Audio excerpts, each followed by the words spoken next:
Chiefs Kingdom, we have got some huge news to discuss today. Some good news and some bad news around Kansas City. A player has finally returned to the Kansas City Chiefs. We're going to break down what his return means. And then a trade occurred this morning around the NFL that I think is bad news for Kansas City. Let's get into all of it right now.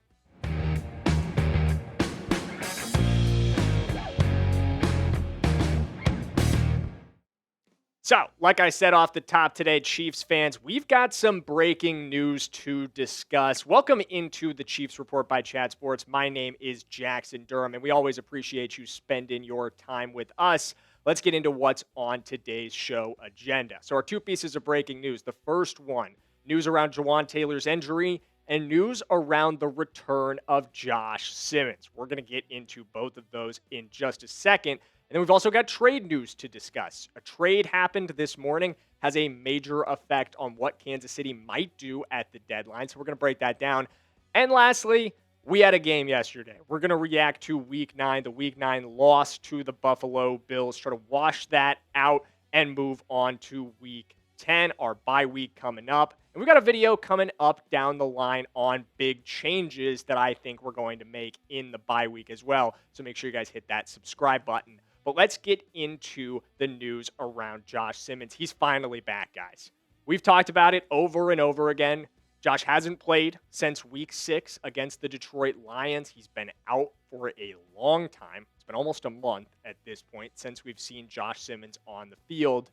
But it was confirmed today by Matt Derrick and a number of other Kansas City Chiefs beat reporters that he was back at the facility for the first time. He's been away in California dealing with that personal issue, flew out the night of the game against the Detroit Lions, and he hasn't been back. But today he was back. Obviously no practice for Kansas City today, so nothing for him to participate in. But the expectation is that he's right back into the swing of things as a full participant, maybe a little bit of a ramp up there. But I expect him to play. He's got an entire bye week to get ready, and then the full week of practice next week before our Week 11 matchup. I expect him to be on the field in that one, and I am excited about this. You guys should be excited about this. Let's get down in the comments right now and spam JS to welcome back our left tackle, Josh Simmons, because, guys, we've needed this.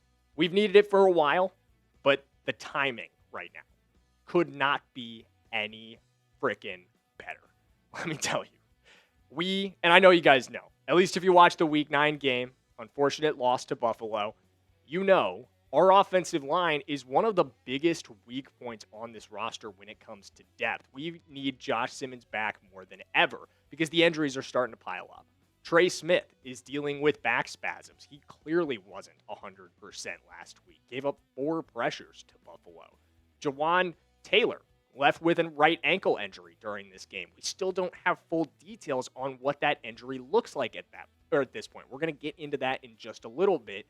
And then his replacement, Josh's replacement at left tackle, Jalen Moore, ended up exiting the game as well yesterday. So huge that we get Josh back at this point. Huge that he returns to the lineup, in my opinion, because this offensive line really struggled last week. And when Josh was on the field early this season, in just a couple of games, he was fantastic, guys. I think he can be a glue guy for this offensive line. I think he can be that kind of player going forward for us, but we needed to get him back. He needed to get back in the lineup, especially because, like I said, the injuries are piling up. Jawaan Taylor exited in the fourth quarter with the ankle injury. Huge, huge deal, guys. Did not return to the game. And after the game, Andy Reid in his press conference, we had a number of injuries coming out of this one, or at least it seemed like we had a number of injuries. Travis Kelce left briefly. He exited the concussion protocol and returned to the game. Kingsley left as well in the fourth quarter, shortly after Jawaan Taylor left. But the only injury that Andy Reid said was of note is this one to Jawaan Taylor. So this is what we're going to kind of laser focus in on right now. He says, all right, the only injury coming out of it was Jawaan Taylor, who hurt his right ankle. And I wish I had more for you guys on this situation at this point, but that's pretty much where we are. We have not received any more updates from Andy Reid on what Taylor's status is going to be. My guess at this point, and again, this is my guess, is that we haven't gotten results back from his MRI. And when you don't have results back from the MRI, you just don't know. But looking at this offensive line depth chart, with Kingsley potentially dealing with an injury, we know Trey Smith isn't at 100%, and now Jawan Taylor is questionable. And obviously, Josh hasn't played in weeks. Guys, the bye could not have come at a better time. This is perfect timing for our bye week. We need this badly up front. It was very clear, and we're going to get into my Week 9 reactions in just a minute. And I also have my instant reactions last night. It's something that I hit on over and over again. The theme of yesterday's game was a failure to win the line of scrimmage. Our guys up front need to get healthy. We need them back at 100% for the stretch towards the end of the season. And this bye is going to allow them to do that. This bye is going to be critical. And you know what else is critical, guys? The trade deadline is tomorrow. Trade deadline is coming up tomorrow. It's in less than 24 hours at the time of posting. And you guys need to subscribe to the channel because if Kansas City makes a move, you're going to hear about it here first. We're going to cover that for you on the channel right away. We'll have that video posted up for you as soon as the move is made, as soon as that news breaks. So do not miss out on any Kansas City Chiefs trade moves. Even if they don't make a trade at the deadline, we're still going to break down the other trades that got made and how they end up affecting Kansas City. So make sure you subscribe, join our real ones here at the Chiefs Kingdom, and stay up to date on all the Chiefs news and rumors you need. Because, as we're going to get into, an enormous trade happened this morning. Jalen Phillips, someone who we've talked about over and over again on this channel as a potential trade target for Kansas City, he has been moved. He's been taken off the market. Third-round pick given up by the Philadelphia Eagles. They'll send that over to Miami and get Jalen Phillips straight up an upgraded edge. And I'm not going to lie, guys, seeing this trade, I kind of feel like we got sharked here. I kind of feel like Howie Roseman beat us to the punch. Because if this was the price tag, I would have been fine with doing that. I would have been fine with giving up a third-round pick to upgrade an edge, especially after watching our pass rush against Buffalo. Pass rush was terrible. It absolutely stunk. We could have made this move, and I would almost argue that we should have made this move. It would have been a good trade. I think even if it had become a one-year rental, I thought the cost here was going to be a second-round pick. I genuinely believed that this would have cost significantly more capital. I know in the past I've expressed that trading for Jalen Phillips would be too expensive of a rental. But if we could have gotten him for a third-round pick, and with the way our defensive line has developed over the last few weeks, this is a trade that I wish we could have made, that I wish we could have had back. I don't know if Veach made calls. I don't know if Veach was hitting the lines in Miami. I know we've heard from Diana Rossini that the Chiefs are calling around for defensive line help. I'm assuming that included 2 calls to the Miami Dolphins, who are shopping 2 different edge rushers. But this group has got to get upgraded, guys. It really, really, truly does. And that is one of my biggest hot takes. We're going to get into my hot takes and reactions coming out of Week 9. But I want to hear from you guys. What are your biggest hot takes coming out of Week 9? Before we get into mine, I've got 3 big ones for you. We're going to go through my 3 reactions, describe whether or not they're overreactions or exactly as I'm feeling. But I want to hear from you guys. Let me know in the comments, what is your biggest hot take about the Kansas City Chiefs coming out of Week 9? Show me you know ball. And another way to show you know ball is playing on Prize Picks, guys. This episode is brought to you by Prize Picks. The hard-hitting football action is even better with Prize Picks. The weather might be changing, but the feeling of being right never gets old. So keep the season rolling on Prize Picks by getting $50 instantly in lineups when you play your first $5 lineup. A new feature I love about Prize Picks is their Feeds tab. Follow other Prize Picks players directly on the app and copy their lineups in one click. Whether it's a friend, a celebrity partner like producer Xavier, or just someone whose picks you like, hit the follow button and check out every lineup they create in the new Feed tab on Prize Picks. And here's a little on-the-go Feed tab for you guys right in this video. I've got my lineup built for tonight's Monday Night Football matchup. I'm taking the more on Dak Prescott's passing yards. We're going with the less on George Pickens' receiving yards, though. I think Dak's going to spread the ball around today. And lastly, we are taking the more on Trey McBride's touchdowns. McBride's a beast. Think he gets into the end zone on Monday Night Football. You can tail me, you can fade me, whatever you do, just do it at PrizePicks because PrizePicks puts their members first. So all withdrawals are fast, safe, and secure. They offer Venmo, Apple Pay, MasterCard, and more. For quick and easy deposits into your account this football season, download the PrizePicks app today and use code CLNS to get $50 in lineups after you play your first $5 lineup. That's code CLNS to get $50 in lineups after you play your first $5 lineup. PrizePicks, it's good to be right. Huge shout out to PrizePicks for sponsoring today's video. We always appreciate them supporting the channel. Let's get into my Week 9 reactions. Reactions I'm seeing across the kingdom, things that I was feeling immediately after. We're going to describe whether or not they're overreactions or exactly right. And this first one, this occurred to me over and over again. I've seen it all over the Chiefs Kingdom on Twitter. We need to make a move right frickin' now. And this is not an overreaction, guys. Absolutely, it is not. And that move needs to be along the defensive line, in my opinion. I would love to upgrade at running back. I'm not sure we can afford to make two moves. If you're stuck with just one, I think defensive line is the one to go with. And I know I've kind of wafted back and forth on this. I know you guys are probably like, Jackson, pick a side here. Because you've told us running back is the right move. You've told us defensive line is the right move. But I thought Mike Pennell was going to make a big impact. I'm not going to lie. Maybe I drank the Kool-Aid on that one a little bit too much, guys. I liked that signing. I liked the move to go out and get him. It didn't help. It absolutely didn't help. You don't have to be a rocket scientist to see it. We got dominated on the line of scrimmage yesterday by Buffalo, both in the run game and in the pass game. We could not get after Josh Allen. We need to make a move here along the defensive line, and the numbers prove it.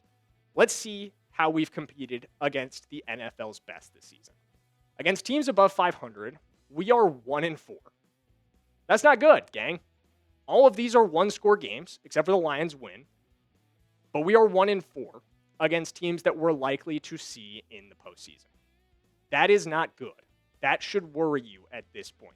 When you cannot win games consistently against the type of teams that you're going to face in the postseason, you need to make an upgrade along the roster. And well, first, you need to figure out where you need to upgrade along the roster because we're losing these games. But why are we losing these games? Let's talk about the quarterback play from all of these teams. See how they've done. Really, really freaking well, guys. Super well. Completing about 76% of their passes against us. They're throwing for 230 yards per game. And they have 7 touchdowns to just 1 interception in these 5 matchups. That's terrible. Our defense is getting ripped to shreds.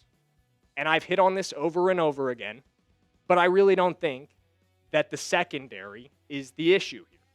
And I think anybody who watches Chiefs football can agree that pressure this season has just been non-existent.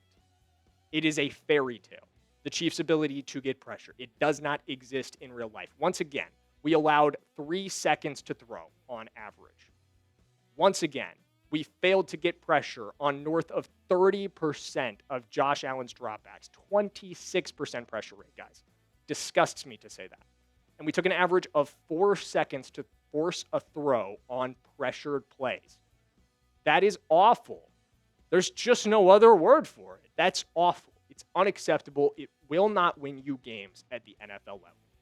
We have to make a move. And with Jalen Phillips off the market, there are 3 options I think are realistic. Colin Saunders, be a reunion. Draymond Jones, a little bit of a pricey one, could go out and get him. Or Deron Payne from the Commanders. All 3 of those help you upgrade in the interior. All 3 of those would be a great decision. Bradley Chubb also out there as well. I wouldn't mind going out to get him. But we've got to do something, guys, because this pass rush is going to lose you games this season. It lost you this one against Buffalo. It's a big part of the reason why you failed to win this game, because you could not affect Josh Allen all night long. Way too comfortable in that pocket. And this pass rush will lose you games when it really matters. They'll lose you games in January if you don't make a move. I think it is a must-do for Brett Veach. Brett, if you're watching this video, you should be making calls right now. Time is running out. I hope tomorrow we are making a video about the edge rusher or defensive tackle that Kansas City has just traded for. I hope I'm telling you Daron Payne is coming to town or Bradley Chubb is coming to town. But that is tomorrow's news. Let's get back into the Week 9 reactions. Patrick Mahomes is struggling. Seen this all over social media and kind of baffled me when I first saw it. People really complaining about the performance of number 15 in this one. And I know I'm kind of showing my hand a little bit quick here, but this is definitely an overreaction, guys. 100% it is. And my box score watchers out there, I know you're saying, no, it isn't. Patrick Mahomes was terrible in this game. 44% completion percentage, 250 yards, 7.3 per attempt, and he had a pick, a bad pick at that. I disagree. I 100% disagree. And this is why you can't be a box score watcher, guys. It's why you got to subscribe to the channel. Because even if you miss the game, I'm going to make sure you're not delivering takes like this online. Because Patrick Mahomes was fantastic in this one. Well, maybe fantastic is a little bit too generous. But he absolutely was not the issue. And here's why. Under pressure on almost 50% of his dropbacks, on which he really struggled. Completed 20% of his attempts under pressure. He's running like a chicken with his head cut off, trying to find somebody downfield. And downfield coverage was fantastic for the Bills in this one. They did a great job, especially Max Harrison. Rookie really stepped up. And his average depth of target was 15 yards throughout the game and a whopping 23 when he's under pressure. And the reason I got that in there is because I want you to think about when you're under pressure and trying to throw 23 yards down the field, you've got to wait for that to develop, which is, honestly, in my opinion, bad play calling. This is a big miss here. There were two parties at fault for Patrick Mahomes' struggles. And number one is poor protection, and number two is bad play calling. We needed to get more quick options for Patrick Mahomes in this, more hot routes for him to get rid of the football. But all in, this performance was not on number 15, guys. I've seen way too many people quick to pin this on Patrick Mahomes. And I know you're quarterback in the NFL, you're going to get all the glory, you're going to get all the blame. It's kind of the way it works. But if I've got to be the one standing here telling you guys it's not Mahomes' fault, I'll absolutely do it because it wasn't Mahomes' fault. The issues around Patrick led to this performance, led to his worst completion percentage in a regular season game in his NFL career. But I also want you to think about, that's what it took for Buffalo to beat us by one score. The worst performance Patrick Mahomes has maybe had in his NFL career from a completion percentage perspective. That's what it took for Buffalo to get us by one score. I think that should be a little heartening because what are the odds Mahomes looks like this again ever? Very low if our offensive line can get healthy again. But again, that's what this goes back to, the struggles of the offensive line. And speaking of struggles, our defense really struggled in this one, guys. And my biggest reason why, when I've had time to think about it, when I've had time to look at the stats, I've come to a conclusion about this. And obviously, I think this is not an overreaction. Obviously, our defense has issues. But I'm going to describe this as a two-dimensional problem. And what do I mean by that? What do I mean by a two-dimensional problem? Well, I'm going to show you. So, our defense against shotgun is actually the best in the NFL. What I mean, shotgun formation, for those who did not connect that. When you go under center, we're first in EPA allowed, which is expected points added to every single play that you run. We allow the lowest expected points added on plays run from shotgun, which is a huge percentage of the plays in the NFL. That's something to be super proud of. But things change rapidly when teams go under center. We go from being the best team in the NFL to the second worst. We're almost tied with the Miami Dolphins for being the worst team when it comes to EPA allowed when teams go under center. So what's the conclusion there? Well, pretty easy to think about, in my opinion. And well, actually, we've got more stats on how bad we are under center. I almost forgot that there's actually more to illustrate this point before I get into conclusions on it. We allow 0.78 expected points added every time a team throws from under center. Think about that. They're almost adding a point every time they do that, on average. That's how bad it is, because we allow almost 14 yards per attempt, and that is 0.23 worse than the next team. It's almost a quarter of the entire total worse than the Buccaneers, who are also terrible against under center passing. But what does this tell you? If you really struggle against under center passing, but you're great against the shotgun, it shows that this defense struggles when offenses can present one look and be multiple out of it. And what do I mean by that? So, when the Buffalo Bills can go under center and play action pass, run up the middle, run sweeps, jet sweeps, all the things that they can do from under center, that causes so many issues for us. Kansas City defensively needs to be able to pre-snap lock in right now. We're playing predictive football and not reactive football, in my opinion. We've got to be better at reacting to what the defense does from one look. And that's really all this comes down to. You have to be more multiple. You have to be better at stopping two-dimensional offenses because we aren't going to be able to make every team in the NFL as one-dimensional as we made the Detroit Lions, as we made the Raiders this week or last week. It's not going to happen. You're going to have to handle in the playoffs teams that can pass and run. You're going to run into the Buffalo Bills again if you're going to get to where you want to get to. So you're going to have to figure this one out at the end of the day.